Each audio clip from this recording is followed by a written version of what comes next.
Hello friends and students, I am Sandeep Patidar from Platinum Study Classes. Our today's topic is Steady Flow Energy Equation, जिसका shortcut name है SFEE. Okay, SFE. तो हम देख लें आज के topic में हमारा तो एनर्जी इक्वेशन बहुत ही इम्पोर्टेंट टॉपिक है theory derivation point of view से as well as a numerical point of view. Numerical के में भी एनर्जी इक्वेशन के काफ़ी न्यूमेरिकल आते हैं और हर यूनिवर्सिटी में इंक्लूड है और इम्पोर्टेंट टॉपिक है.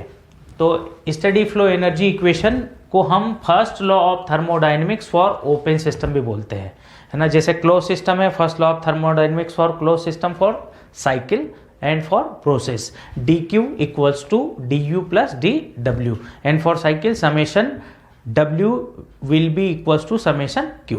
अब हम बात कर रहे हैं first law of thermodynamics for open system.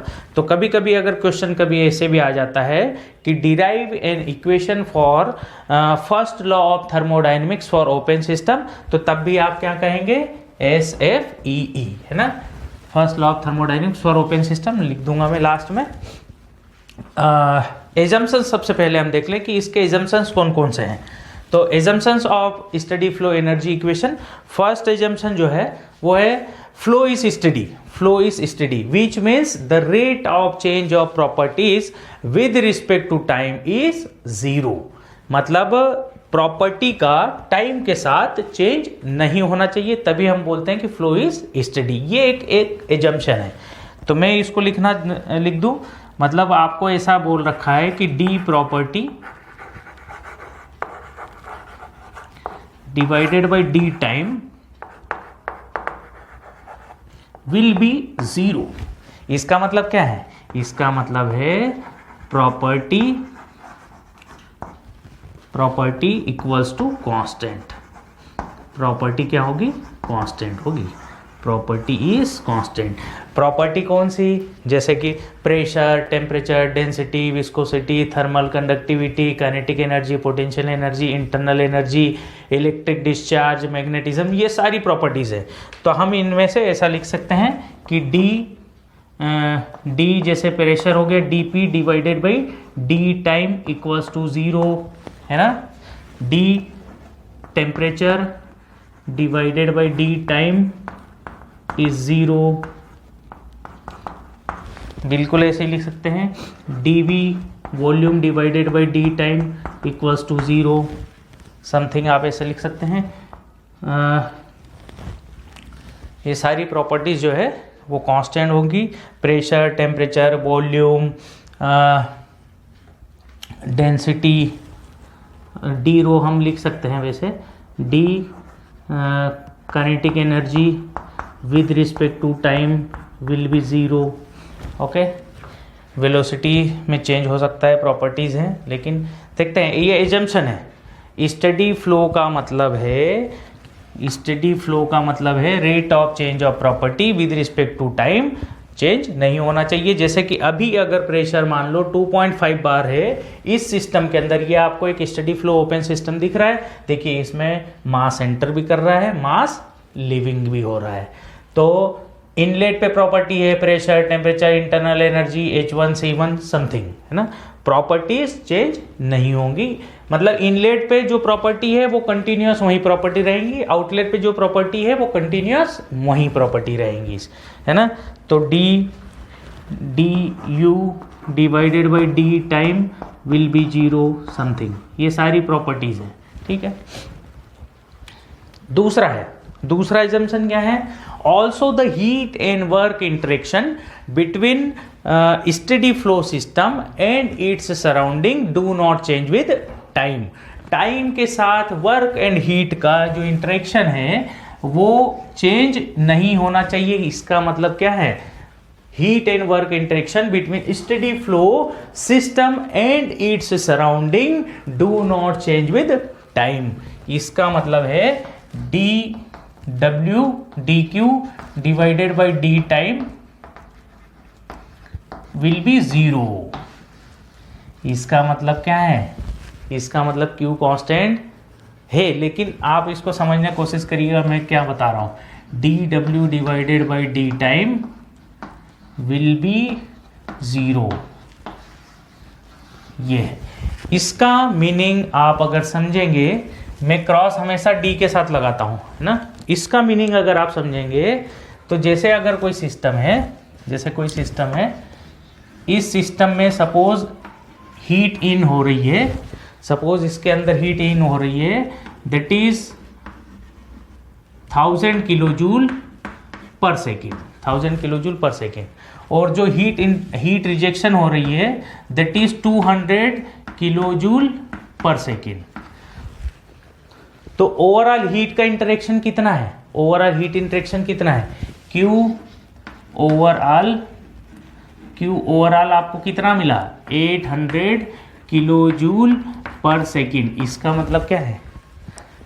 हर एक सेकेंड में जो एनर्जी का इंटरेक्शन इस सिस्टम के साथ है दैट इज 800 किलो जूल पर सेकेंड। तो अगर अभी इस समय जैसे मान लो कि 12 PM है, तो इस 12 PM पे अगर इस सिस्टम के अंदर एनर्जी 800 किलो जूल आ रही है हर एक सेकेंड में, तो जब आप 12:10 पे देखेंगे 10 मिनट बाद भी, तब भी इसके अंदर 800 किलो जूल की ही हीट इंटरेक्ट होगी।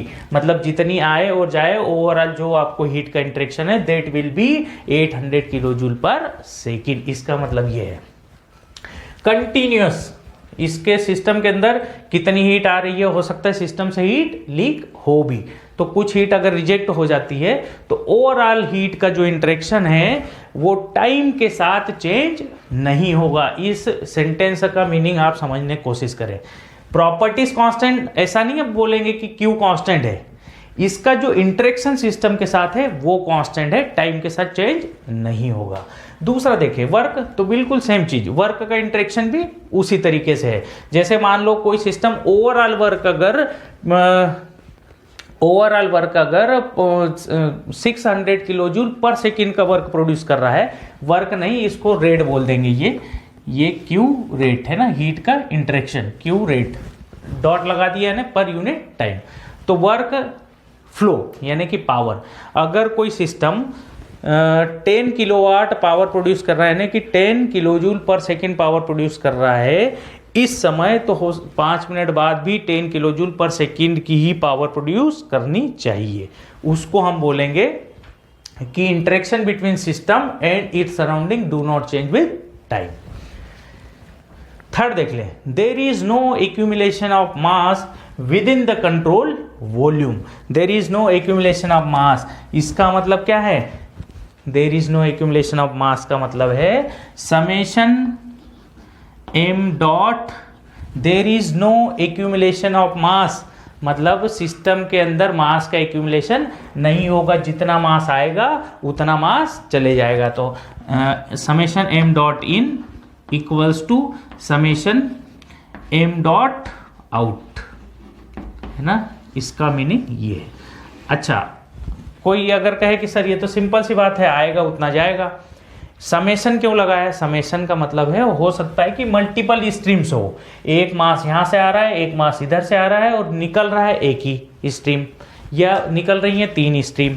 तो इस तरीके से जितना मास सिस्टम के अंदर आएगा इस स्टेडी फ्लो सिस्टम के अंदर, उतना ही मास यहां से बाहर चले जाएगा।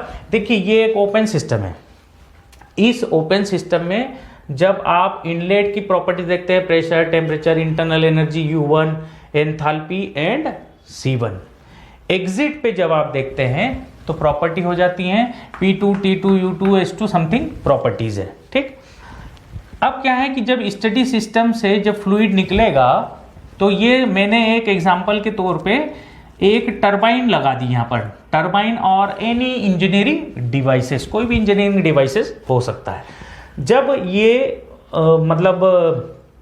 नोजल नहीं कहे, इस स्टडी सिस्टम से जब फ्लूइड निकलेगा तो इस टरबाइन की ब्लेड पे क्या करेगा? इस टरबाइन की ब्लेड पे इंपैक्ट करेगा। जब इंपैक्ट करेगा तो ये रोटेट करेंगी, ये ब्लेड जब रोटेट करेंगी तो ये बीच में एक रोटर लगा हुआ है जिसको हमने अल्टरनेटर से कनेक्ट कर दिया। तो जब ये रोटेट करेगी तो किसको रोटेट कराएगी? बीच वाली शाफ्ट को रोटेट करेगी, और जब ये शाफ्ट रोटेट होगी तो हमने उस शाफ्ट को कनेक्ट कर दिया एक जनरेटर से जो इलेक्ट्रिसिटी प्रोड्यूस कर रहा है। तो कुछ इस तरीके से एक एक्सप्लेनेशन देने के लिए, और ये एग्जिट हो गया। तो दो इंजीनियरिंग डिवाइसेस, ये कोई एक सिस्टम है, ये एक सिस्टम है, ऐसा आप कॉम्बिनेशन देख सकते हैं। फोर्थ पॉइंट क्या है? Energy of the fluid eight inlet, outlet and with in the control volume do not very with time. Time के साथ ये चेंज नहीं होंगी। मतलब इसके अंदर अगर ओवरऑल एनर्जी मान लो कि 1500 किलो जूल की एनर्जी आई और कुछ एनर्जी चली गई, तो जो एनर्जी आएगी वो कंटिन्यूस एक जैसी एनर्जी आती जाएगी। मतलब हम इसको बोल सकते हैं कि टाइम के साथ एनर्जी एट इनलेट, आउटलेट और कंट्रोल वॉल्यूम में चेंज नहीं होगी। तो हम इसको लिख सकते हैं कि D E divided by D time, D energy in inlet equals to 0, है ना। ऐसा हम लिख सकते हैं इसको, और लिख सकते हैं D energy divided by D time at outlet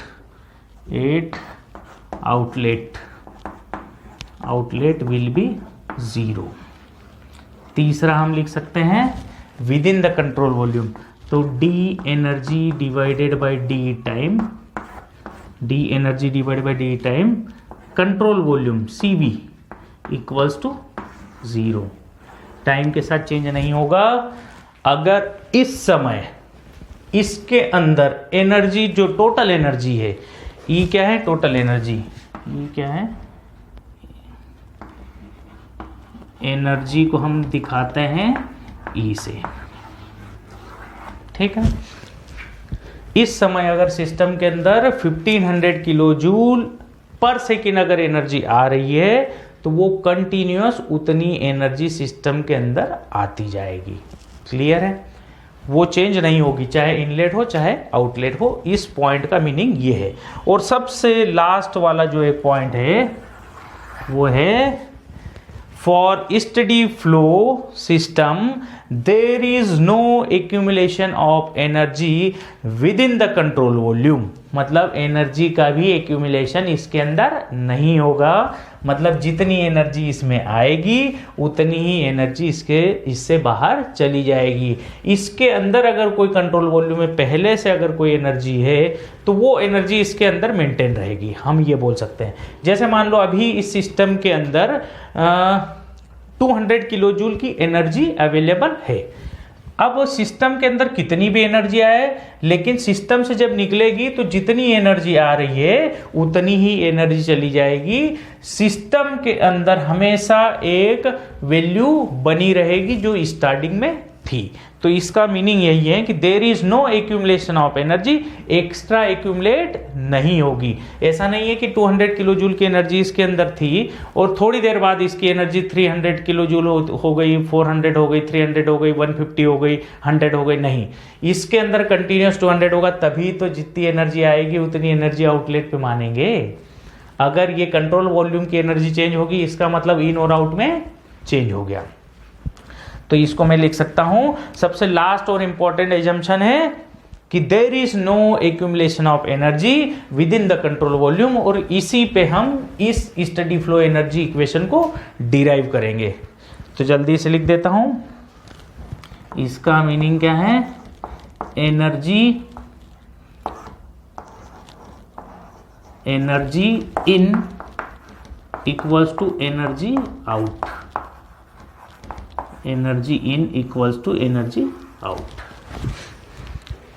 इसी एजम्पशन को मैं यहां पर लिखूंगा और इसी एक एजम्पशन पे हम पूरी इक्वेशन डिराइव करेंगे, है ना। अगर मैं आपको बता दूं यहां पर, तो साथ साथ में यहां पे W1 इनलेट हो गया एंड यहां से जो एग्जिट होगा दिस इज W2। यहां पे जो है दिस इज W2, मतलब an work out. So please note down students. इसके बाद हम इसको एनर्जी इक्वेशन को जो मेन डेरिवेशन है उसको डिराइव करते हैं, इसको इरेज करके, ठीक है। सो स्टूडेंट्स आगे हम देख लेते हैं स्टडी फ्लो एनर्जी इक्वेशन का डेरिवेशन है ना।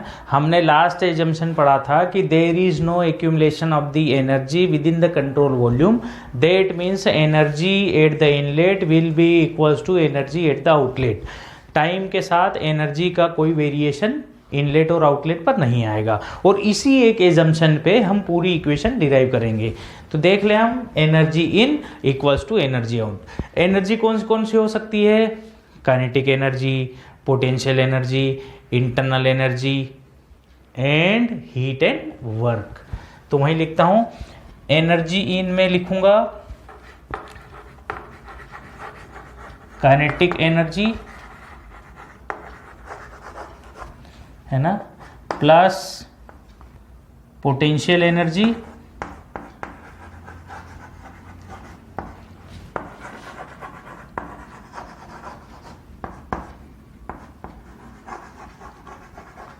प्लस इंटरनल एनर्जी प्लस एक तरफ होगी हीट और दूसरी तरफ होगा वर्क, दूसरी तरफ होगा वर्क। तो एट द इनलेट, इसको मैं लिख दूं एनर्जी एट द इनलेट, और यहाँ बिल्कुल सेम लिखूं kinetic energy plus potential energy plus internal energy है ना, एट आउटलेट प्लस डब्ल्यू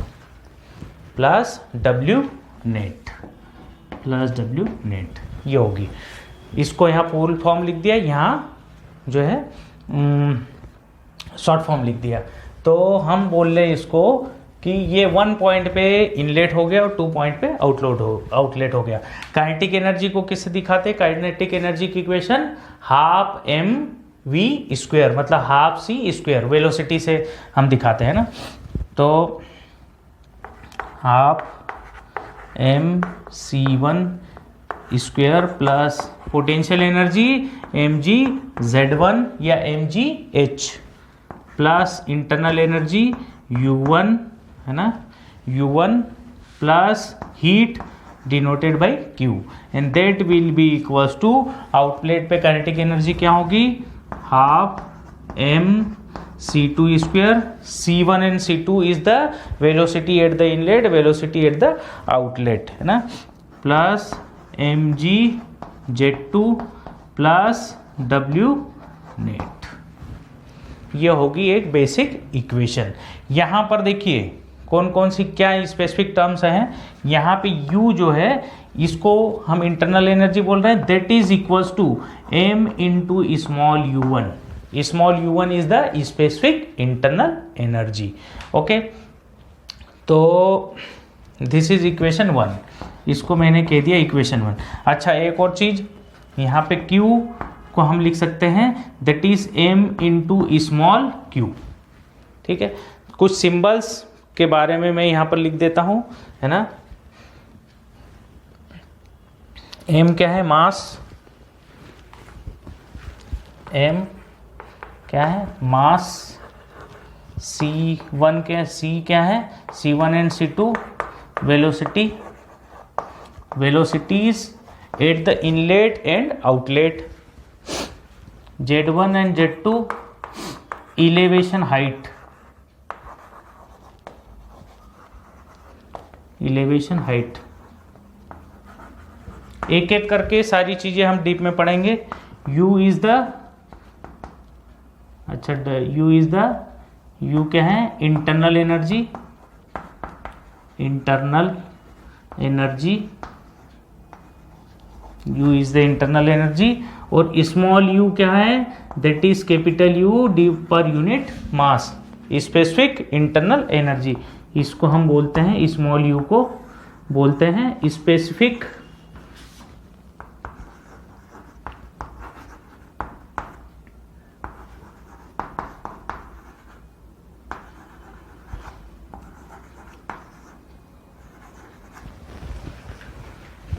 इसको हम बोल लेते हैं ना। ये जो नोटेशन हमारे काम के हैं, अभी आप आगे देखते जाइए, बहुत अच्छी अच्छी चीज़ें आपको पता लगेंगी। इसको हमने क्या कहा, स्मॉल यू को specific internal energy. Specific internal energy क्या होती है, इंटरनल एनर्जी पर unit mass. Q is the heat, लिख देता हूं मैं, Q क्या है, Q हीट है, और small q that is equal to heat पर यूनिट मास, हीट पर यूनिट मास। बिल्कुल W को भी हम लिख सकते हैं, W इज द वर्क, और W net, sorry small q क्या है, वर्क डन पर unit mass, and that unit wise लिखें तो इसकी यूनिट होती है किलो जूल, किलो जूल, और ये होता है kg। तो इसकी यूनिट क्या हो गई कि किलो जूल पर kg, ये भी ये किलो जूल और ये kilo joule per kg, this is in kilo joule, और ये फिर से क्या हो जाएगा, किलो जूल पर kg। ठीक, यहाँ पर ये भी internal energy is in kilo joule and this is in kilo joule per kg। ठीक है, और कुछ बच रहा है इसमें? नहीं, सारी चीज़ें हमने कवर कर ली। इलेवेशन हाइट का मतलब क्या है कि रेफरेंस हाइट, जैसे ये अगर मान लो इसके रेफरेंस में this is Z1 and this is Z2, तो Z2 माइनस Z1 ये हो जाएगा। यहाँ पर Z2 क्या है, 0। देखेंगे आगे न्यूमेरिकल्स में आपको दिखेंगी सारी चीज़ें। अब देखिए, आपको इस इक्वेशन 1 में क्या करना है, इस W नेट की वैल्यू हमारे पास एक्चुअली नहीं है। W नेट, ये W नेट कहाँ है, फ्रॉम द फिगर, है ना। इस फिगर्स को जब आप देखोगे, इस फिगर से हमें कंक्लूजन मिलेगा, इसके अंदर जो वर्क एंटर कर रहा है दैट इज W1, एंड जो वर्क एग्जिट हो रहा है that is W2। Whenever work is done on the system, work is taken as negative value. Whenever work is done by the system, work is taken as positive value. इसको हम बोलते हैं displacement work. जो work है, work को हम ऐसा लिख सकते हैं, वर्क W, वर्क क्या होता है, force into displacement, force into displacement. Force को हम लिखते हैं F, डिस्प्लेसमेंट को लिख लिया L। अच्छा, फोर्स को हम क्या लिख सकते हैं, force equals to pressure into area, pressure into area, और डिस्प्लेसमेंट को लिख लिया L। तो ये इसकी जो यूनिट है दिस इज मीटर स्क्वायर, इसकी यूनिट है मीटर। इन दोनों को मिलाकर के जो यूनिट बनेंगी that will B pressure into volume. Volume की यूनिट होती है मीटर क्यूब, मीटर क्यूब। और इसको हम बोलते हैं W को, दिस इज डिस्प्लेसमेंट वर्क, मतलब W equals to P into V, इसको हम बोलते हैं डिस्प्लेसमेंट वर्क। लिख देता हूं,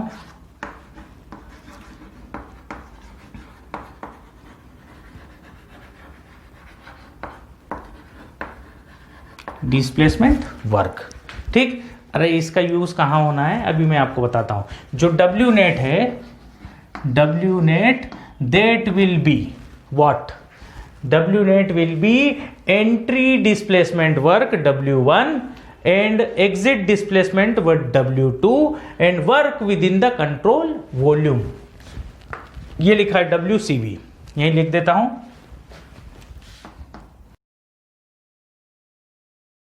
तो हमने क्या देख लिया, W नेट जो होगा वो होगा entry displacement work plus work with in the control volume plus exit displacement work. बस आपको ये याद रखना है कि एंट्री डिस्प्लेसमेंट वर्क जो होगा, एंट्री डिस्प्लेसमेंट वर्क जो होगा, एंट्री डिस्प्लेसमेंट वर्क जो होगा that will B negative value. ये क्या होगा, this will B negative value, and work exit displacement work क्या होगा, this will B positive value, है ना। तो मैं इसको क्या लिख दूं, this is minus W1 plus WCV plus W2, है ना। -1 माइनस W1 क्यों आया, work on the system, work is done on the system. यहाँ से आप देख सकते हैं clear cut, work is done on the system. भाई इस सिस्टम के अंदर फ्लूइड को एंटर करने के लिए कुछ वर्क करना पड़ेगा, इसलिए वर्क को नेगेटिव लिया है। और जब सिस्टम से फ्लूइड निकलेगा तो वर्क सिस्टम कर रहा है, इसलिए पॉजिटिव वैल्यू ली है। इसको कहा W नेट, है ना। This is equation A. Put the values from equation A in equation 1। लिख देता हूं। इक्वेशन 1 में रखेंगे तो आपको मिलेगा half mc1 square plus mgz1 plus u1 plus q equals to half mc2 square plus mgz2 plus ये क्या हो जाएगा minus W1 plus WCB plus W2, है ना। और सिंप्लीफाई करेंगे, हमें एक चीज़ और पता है कि H इक्वल्स टू क्या होता है। अच्छा, यहाँ पर W1 को हम क्या लिख सकते हैं P1 V1, मतलब यहाँ पे एक इक्वेशन और थोड़ी सी स्पेस यहाँ पे बना करके मैं लिखूँ तो minus P1 V1 plus WCB plus P2 V2। ठीक है, तो यही चीज़ मैं यहाँ पर नीचे लिख देता हूँ। इसको लिख दिया half mc1 square plus mgz1 plus u1 plus q equals to half mc2 square plus mgz2 minus P1 V1 plus WCB plus P2 V2। ठीक है, इसको हमने अच्छा, और इसको सिंप्लीफाई करें, और अगर इसको सिंप्लीफाई करें हमें पता है कि एंथैल्पी H इक्वल्स टू होता है U प्लस PV। तो U और PV को पास पास में कर लें। हम क्या करें, इनको पास में कर लें, U1 को और P1 को पास में कर लें, और यहाँ से U2 कहाँ गायब कर दिया, यहाँ पर भी A भूल गए हम। हाफ mc2 स्क्वायर ये हो गया W1, यहाँ पे इसको आप कर दें, कहीं और तो नहीं भूले थे यहाँ पर। U2 प्लस यहाँ पे हो जाएगा, इसको आप सही कर दें। U2 भाई बिल्कुल ठीक तो है, kinetic energy, potential energy, internal energy U2 plus W net. This is equation 1, है ना। ये यहाँ पर हमने ठीक कर लिया। इसको प्लस U2 प्लस यहाँ पे आ जाएगा माइनस, मतलब plus W1। Kinetic energy, potential energy, internal energy और W नेट की ये 3 टर्म जुड़ने के बाद तो मैं half mc1 square plus mgz1 plus u1 plus heat q equals to half mc2 square plus mgz2 plus u2 minus W को मैं क्या लिख दूंगा, W1 को displacement work, that is P1 V1, ये जैसे लिखा है यहाँ पर। तो ये हो जाएगा minus P1 V1 plus WCB plus P2 V2। Clear है। अब आप क्या करें, हमें ये पता है कि एंथैल्पी H इक्वल्स टू होता है U प्लस PV। तो U1 प्लस P1 V1 इनको साथ में ले लें, and U2 plus P2 V2 इनको साथ में ले लें। तो ये क्या बन जाएंगी टर्म एंथैल्पी की। तो इसको हम लिख सकते हैं half mc1 square plus mgz1 plus u1, इसको इधर ले आए, plus P1 V1 plus Q equals to half mc2 square plus mgz2 plus U2 plus P2V2 plus WCV। तो इसको हम बोल सकते हैं this is H2 and this is H1, this is H1। आप इसको नोट कर लीजिए, फिर इसको मैं कंटिन्यू कर देता हूं। यहां पर क्या है, H equals to U plus PV। ठीक है,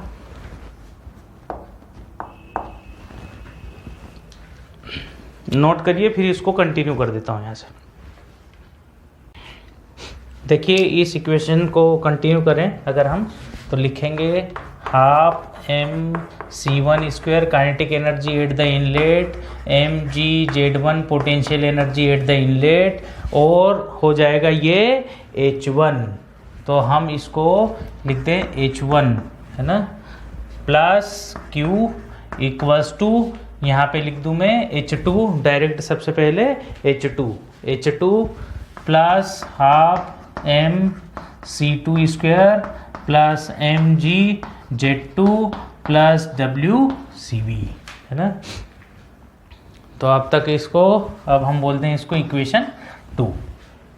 तो इसको हम बोलते हैं this is the first law of thermodynamics for open system, this is the steady flow energy equation, है ना। इसको हम बोल सकते हैं this is the steady flow energy equation. This is, लिख देता हूं equation, this is the steady flow energy equation.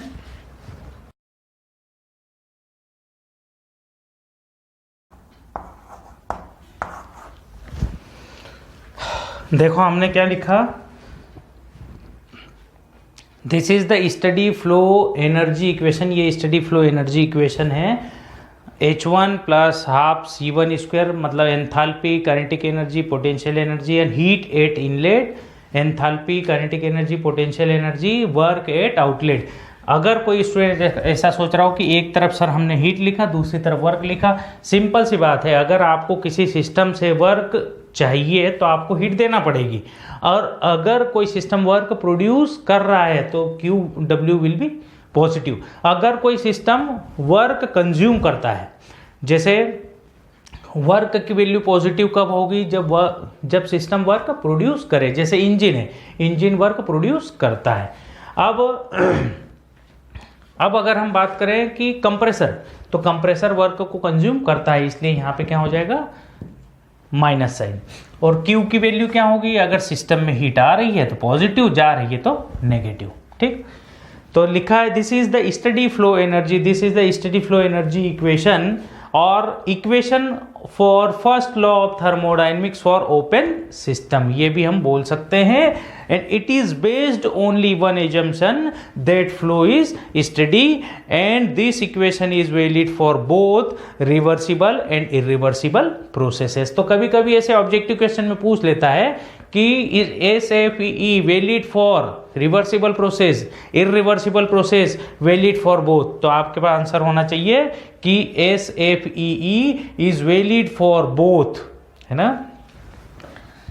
SFE valid for both reversible and irreversible processes. अब हम इसके अलग अलग फॉर्म देख लेते हैं। यहां तक ये टॉपिक खत्म हो गया। जिसको कंप्लीट एनर्जी इक्वेशन की जानकारी चाहिए, जो न्यूमेरिकल पॉइंट ऑफ व्यू से इंपॉर्टेंट है, वो अब मैं कराने जा रहा हूं। चाहो तो आप इसको एंड यहाँ पर कर सकते हैं। जिसको न्यूमेरिकल में कोई कंफ्यूजन नहीं चाहिए, वो इसको आगे पार्ट को कंटिन्यू कर सकता है। ठीक है, जैसे छोटी छोटी चीजें लिखें। m क्या है, m is the mass, m is the mass in kg। Okay, और m के सिर पे अगर डॉट लगा दिया तो this is mass flow rate and unit will be kg per second. मतलब कितना kg मास हर एक सेकेंड में फ्लो हो रहा है। तो ये हो जाएगा मास flow rate, mass flow rate, and that is in kg per second. ठीक है, H1 क्या है ये सबको पता है, एंथैल्पी, एंथैल्पी। और मैंने अगर इसको लिख दिया H डॉट तो ये हो गया enthalpy, enthalpy rate, enthalpy rate. And the unit of enthalpy is kilojoule, और इसकी यूनिट हो जाएगी किलोजूल पर सेकेंड, एंथैल्पी रेट। और एक specific enthalpy, specific enthalpy, enthalpy per unit mass. ये क्या है, स्पेसिफिक एंथैल्पी, स्पेसिफिक एंथैल्पी, जो कि मैं पहले भी आपको बता चुका हूँ, किलोजूल पर केजी। बिल्कुल सिमिलर टर्म्स अगर हम देखेंगे तो हमें Q is the heat, Q is the heat in kilojoule, small q in kilojoule पर केजी। और अगर मैंने Q के सिर पे डॉट लगा दिया तो heat rate, heat rate, heat rate, और हीट रेट क्या होगी, किलोजूल पर सेकेंड, किलोजूल पर सेकेंड। ठीक है। दूसरा W work, work in kilojoule, small w kilojoule पर KG. Work rate W dot, इसका मतलब है m dot into small w, ऐसे भी आप लिख सकते हैं। बिल्कुल इसको आप लिख सकते हैं m dot into small q, है ना, क्योंकि capital Q equals to small q divided by m, ये होता है। और डॉट, इधर डॉट लगाओगे, है ना, यहाँ डॉट लग या यहाँ डॉट लगा दो, एक ही बात है।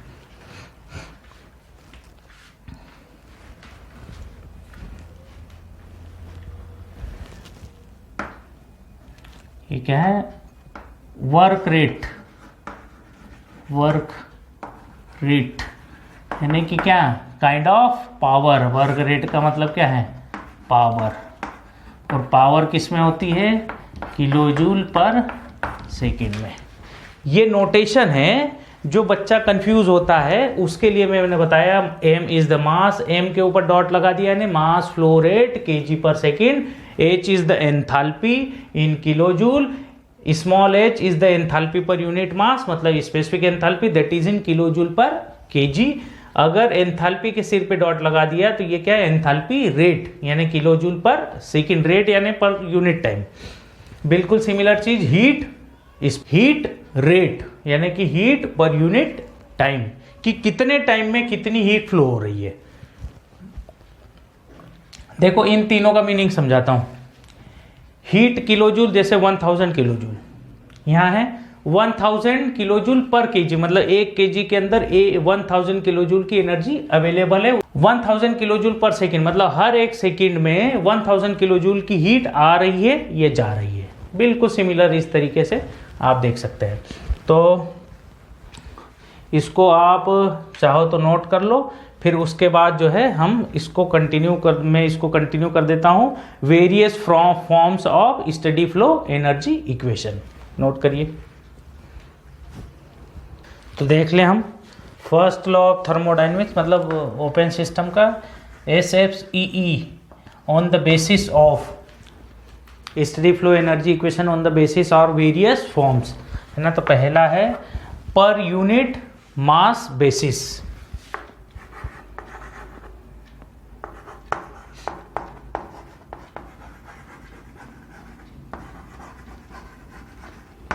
पर यूनिट मास बेसिस का मतलब हम उसमें से एंथैल्पी मास के फॉर्म को हटा दें, मास हटा दें, तो हो जाएगा H1 plus half C1 square, है ना। C इज द वेलोसिटी, कहीं लिखा था, लिख दिया था, हाँ ठीक है।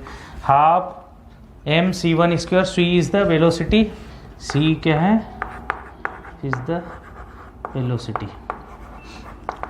Half m C1 square plus GZ1 plus small q equals to H2 plus half C2 square plus GZ2 plus small WCV, है ना।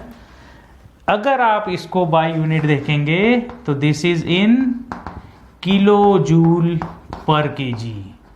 देख लो, per unit mass basis, per unit mass basis ही तो है, पर यूनिट मास बेसिस, है ना, per unit mass basis. दूसरा फॉर्म देखें, दूसरा फॉर्म हो जाएगा मास बेसिस, है ना। या यहीं पर लिख देता हूँ सेकेंड फॉर्म। कितने फॉर्म बनने हैं? 3 ही फॉर्म बनेंगे। पर यूनिट मास बेसिस सेकेंड हो जाएगा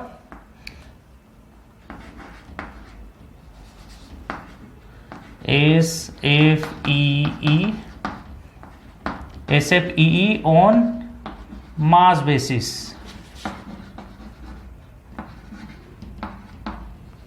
मास बेसिस। तो मास को इंक्लूड कर दो, m इंटू H1, मास को मल्टीप्लाई कर दोगे, M1 H1 plus half MC1 square plus MGZ1 plus M small q equals to MH2 plus half MC2 square plus MGZ2 plus m into small w, m into small w। भाई साहब अभी अभी यहाँ पर हमने लिखा है, देखो यहाँ पर ध्यान से, मतलब स्मॉल q इक्वल्स टू क्या होगा, ये उल्टा लिख दिया यहाँ पर, दिस इज स्मॉल q। से अगर आप ध्यान से देखेंगे तो आपको क्या मिल रहा है कि capital Q equals to m into small q। क्यों? क्योंकि इसकी यूनिट है किलो जूल पर केजी, किलो जूल पर केजी। भाई कैंसिल आउट हो जाएगा, m की unit KG, q is in kilo joule पर केजी, केजी से केजी कैंसिल आउट होगा, क्या मिलेगा, हीट q। लिखते हैं। और ये इक्वेशन कैसे लिख सकते हैं हम, this will be H1 plus half MC1 square plus MGZ1 plus capital Q equals to M equals to H2 plus half MC2 square plus MGZ2 plus W। Clear है? तो ये इक्वेशन हो गई पर यूनिट मास बेसिस। सारी energy equation की form है ना। ये आपकी इक्वेशन हो गई।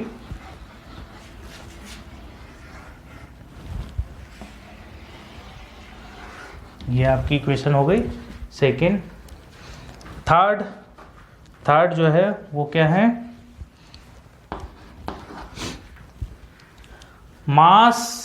mass basis and per unit time basis or mass flow rate basis,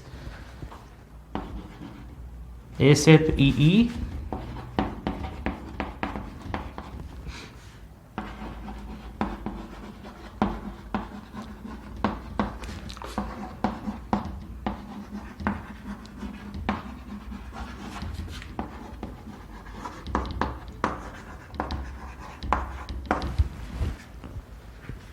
on the basis of mass in unit time, है ना, या हम बोल सकते हैं mass flow rate basis.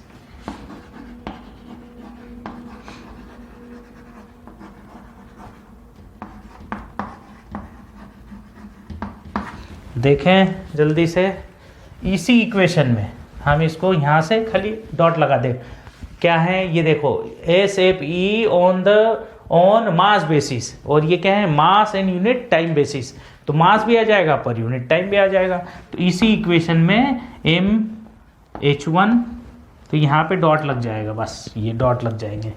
MH1 plus half M dot C1 square plus M dot GZ1 plus M dot small q equals to M dot H2 plus half M C2 square plus M dot GZ2 plus M dot small w, M dot small w। या इसी equation को लिखने का तरीका है, यहां पर देखिए एम डॉट w डॉट को क्या लिख सकते हैं, एम डॉट इंटू w, ऐसा हम लिख सकते हैं कुछ इस तरीके से। जैसे आपको हीट और मास की है तो q डॉट को हम लिख सकते हैं एम डॉट स्मॉल q। क्यों? क्योंकि इसकी यूनिट है किलो जूल पर सेकेंड, इसकी यूनिट है kg पर सेकेंड, इंटू इसकी यूनिट है इस किलो जूल पर kg। जब आप इसको देखोगे तो दोनों बराबर है, देखो kg से kg कैंसिल आउट हो जाएगा। तो ये है heat rate, mass flow rate, small q equals to capital Q per unit mass. ठीक है, देखो जो कैपिटल Q है किलो जूल, स्मॉल q है किलो जूल पर kg, और किसी पर भी डॉट लगा होगा तो वो क्या होगा, पर यूनिट टाइम बेसिस। तो मैं इसको क्या लिख सकता हूं, h, बिल्कुल सिमिलर चीज है ना, h डॉट का मतलब है, h का मतलब है मास इनटू स्पेसिफिक एंथैल्पी। तो मैं अगर यहां पर डॉट लगाऊंगा, इस पे डॉट लगाऊंगा तो इस पे भी तो डॉट लग जाएगा। पहले था enthalpy equals to mass into specific enthalpy, तो एंथैल्पी रेट किया तो मास फ्लो रेट हो गया है ना, या मास फ्लो रेट किया तो एंथैल्पी रेट हो गया। तो यहाँ पे लिख सकता हूँ H1 dot plus half M dot C1 square plus M dot GZ1 plus Q dot capital Q dot M, यहाँ पे हो जाएगा H2 plus half M C2 square plus M GZ2 plus W dot. और ये पूरी ऊपर वाली जो इक्वेशन आई थी, this is in terms of kilo joule. ये जो इक्वेशन है ये किलो जूल में आएगी। ऊपर वाली जो पहली इक्वेशन थी, this is in kilo joule पर केजी। देखो मास नहीं है, मास नहीं है, पर यूनिट मास है तो किलो जूल पर केजी। इनमें मास है तो किलो जूल, और इसमें मास फ्लो रेट है, इसलिए इसकी यूनिट क्या होगी, इन किलो जूल पर second. This is in kilo joule,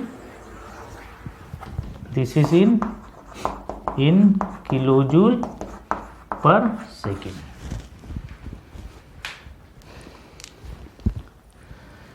यहां तक तो था एनर्जी इक्वेशन का फुल बेसिक।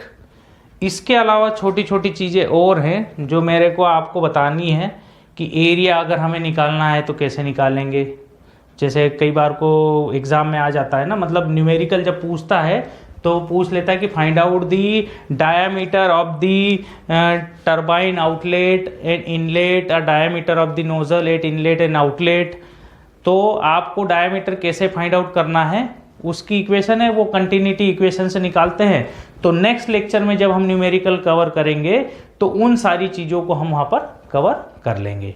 ठीक है, फिर भी अगर आप चाहते हैं तो मैं इसमें कंटिन्यू कर देता हूँ। अभी थोड़ा सा जल्दी से इसको बता देता हूँ। जिसको यहाँ तक देखना है वो यहाँ तक इसको देख करके एंड कर ले, और जिसको आगे कंटिन्यू करना है वो इसको और ज़्यादा कंटिन्यू कर सकता है। ठीक है, so please note down. So students, अब इसको हम देख लें, how to calculate pipe diameter of any engineering devices, है ना। तो पाइप डायमीटर हमें एक्चुअली निकालने की ज़रूरत क्यों है, जैसे कोई टरबाइन है ना, टरबाइन का जो एरिया होता है वो इंक्रीजिंग एरिया होता है, एक्सपेंड करती हैं गैसेज उसमें। तो सपोज यहाँ से स्टीम एंटर कर रही है ना, स्टीम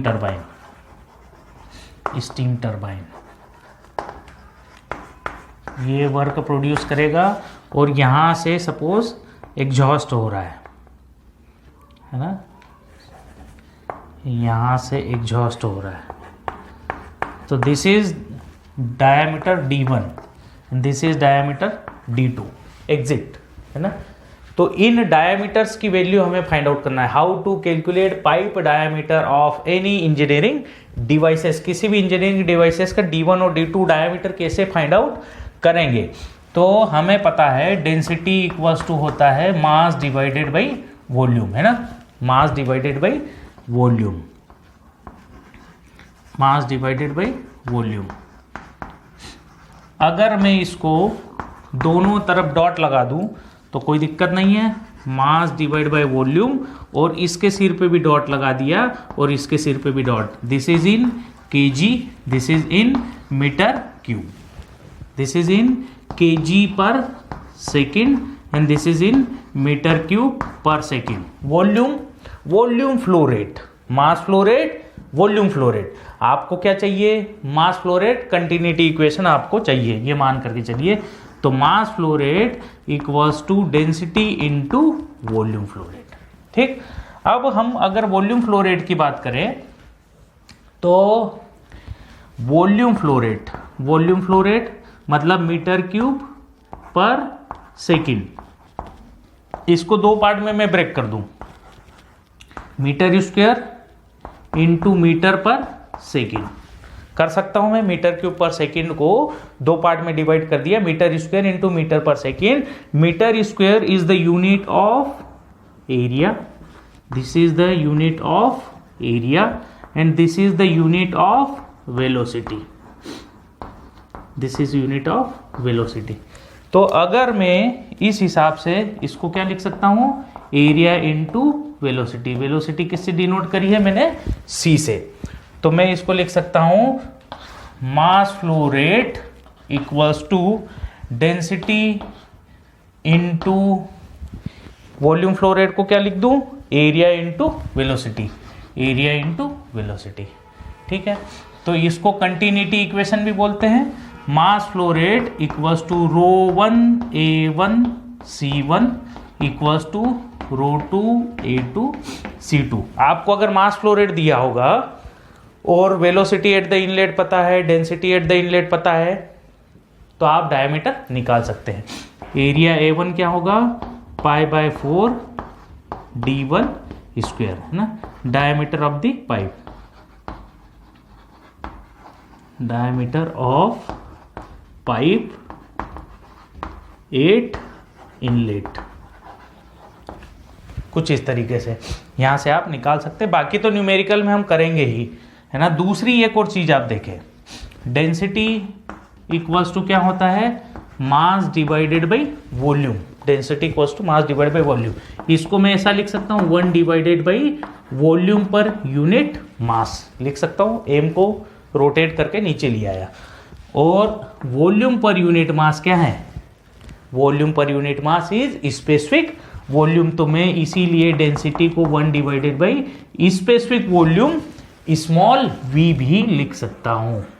तो ये क्या है, specific volume equals to volume per unit mass, ये वाला वॉल्यूम पर यूनिट मास।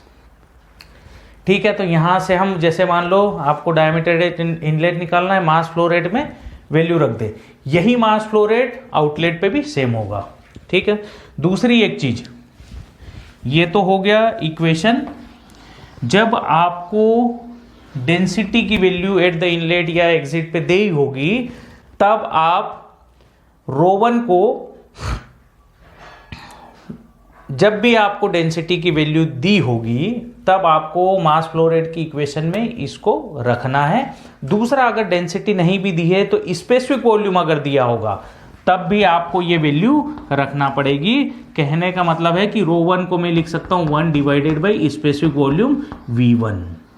ठीक है, और यहां मैं ρ2 को लिख सकता हूं specific volume V2, 1 divided by specific volume V2।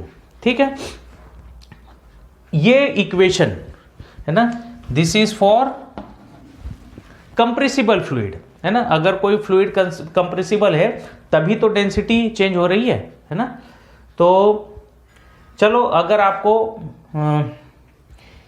Density दी है तो आप सिंपल से याद रखें, जब आपको डेंसिटी दी होगी तब इसको आपको यूज़ करना है, डेंसिटी नहीं दी होगी तो आपको इसको यूज़ नहीं करना है। डेंसिटी चेंज होने का मतलब क्या है? Fluid is compressible. जब फ्लूइड को आप कंप्रेस करते हो तो डेंसिटी इंक्रीज करती जाती है ना। जब फ्लूइड को आप फ्लूइड पार्टिकल जब दूर दूर जाते हैं, मतलब एक्सपेंड करते हैं, तो डेंसिटी कम होती है। तो फॉर कंप्रेसिबल फ्लूइड डेंसिटी को आप कंसिडर करेंगे, और नॉन कंप्रेसिबल फ्लूइड के केस में आप डेंसिटी को हटा सकते हैं, मतलब खाली A1C1 और A2C2 आप यूज कर सकते हैं। इसको कंटिन्यूटी इक्वेशन भी बोलते हैं, ठीक है। और mass flow rate equals to A1C1 equals to A2C2, ये वाली इक्वेशन भी हम यूज कर सकते हैं, है ना, ठीक है, कंप्रेसिबल और इनकम्प्रेसिबल के केस में, ठीक है। अच्छा, यहां पर एक डायग्राम आपको दिख रहा है, मैं आपको Z2 minus Z1 elevation height के बारे में बता रहा था। तो जैसे ये एक सेंटर लाइन है ना, सेंटर लाइन से ये this is inlet and this is exit, this is exit. तो इनलेट से इसकी सेंटर लाइन की जो हाइट है दैट इज Z1, और यहां से दिस इज Z2। तो आपको लग रहा है Z2 minus Z1 will be 0। जब ये 0 होगा तो change in potential energy will be 0। Potential energy क्या है? mg Z2 minus Z1 will be 0। Clear है? मतलब पोटेंशियल एनर्जी आप कब 0 लेंगे? जब जैसे एक डिवाइस है नोजल ना, इसका इनलेट और आउटलेट बिल्कुल ऐसे रखी हुई है नोजल, तो इनलेट और आउटलेट बिल्कुल एक ही लेवल पे है, इलेवेशन हाइट डिफरेंस 0 हो गया। यहां पर देखिए, इसको कहा आपने यहां सेंटर लाइन से, इसकी सेंटर लाइन से बॉटम Z1, और इसको कह दिया आपने Z2। अब डिफरेंस है, तो यहां पे आप क्या कहेंगे? Z2 minus Z1 will not 0, ये 0 नहीं होगा। उस केस में पोटेंशियल एनर्जी यहां पर 0 नहीं होगी। तो अब जैसे ये पाइप का इनलेट और आउटलेट है, तो यहां से रेफरेंस पॉइंट आपको मिल गया Z2 माइनस Z1। तो आपको तो हाइट लेना है, ये खाली हाइट का डिफरेंस Z2 माइनस Z1, ठीक है। और बाकी हम इसके बाद इंजीनियरिंग डिवाइसेस कंटिन्यू करेंगे इस लेक्चर के बाद। Engineering devices like nozzle, boiler, steam turbine, hydraulic turbine, centrifugal pump and throttling device, ये हम पढ़ेंगे। हीट एक्सचेंजर, तो उनको शॉर्ट में बताते चलूँगा। सबसे इंपॉर्टेंट बात बता दूं, न्यूमेरिकल करते वक्त कौन से एजम्पशन हमने कंसिडर करने हैं और कौन से एजम्पशन हमने कंसिडर नहीं करने हैं, वो सारी चीज़ें मैं आपको नेक्स्ट लेक्चर में बताऊंगा, ठीक है। So please note down.